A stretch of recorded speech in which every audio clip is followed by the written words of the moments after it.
ইন্দ্রাবতী নদী ভারতের একটি গুরুত্বপূর্ণ নদী। দেখুন কতটা প্রশস্ত এই নদী।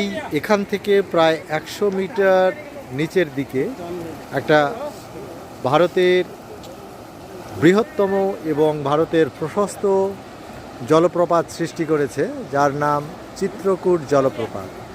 আমি আপনাদের সেই জলপ্রপাতটা একটু পরে দেখাচ্ছি, আগে নদীটার সৌন্দর্য উপভোগ করুন। ইন্দ্রাবতী নদী খাদের মধ্যে অবস্থিত এই শিলাগুলির ওপর দিয়ে জলধারা প্রবাহিত হয়েছে, ফলে কতকগুলো ছোট ছোট গর্ত সৃষ্টি হয়েছে জলের ক্ষয়কার্যের ফলে। ভূগোলের ভাষায় এই ছোট গর্তগুলিকে বলা হয় পট হোল। এবং দেখুন শিলাগুলো কেমন স্তরীভূত। আর এই হলো চিত্রকূট জলপ্রপাত, যা ভারতের নায়গ্রা নামে পরিচিত। এই জলপ্রপাতটি ভারতের দীর্ঘতম, প্রায় 1 কিলোমিটার প্রশস্ত এবং এর উচ্চতায় 100 ফুট।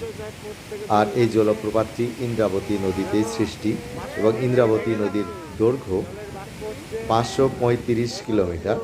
আর এই ইন্দ্রাবতী নদীর সৃষ্টি হয়েছে দণ্ডকারণ্যের পূর্বঘাট পর্বতমালার শৃঙ্গ থেকে।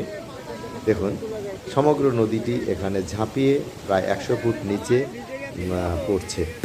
প্রতি বছর এই জলপ্রপাতের সৌন্দর্য উপভোগ করতে হাজার হাজার পর্যটক এখানে এসে থাকে।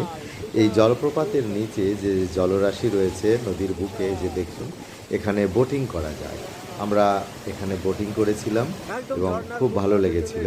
এখানে আসতে হলে আপনাকে জগদলপুর থেকে গাড়ি করে আসতে হবে। জগদলপুর থেকে এই জলপ্রপাতের দূরত্ব প্রায় 38 কিলোমিটার। ধন্যবাদ, পরের পরে সঙ্গে থাকুন।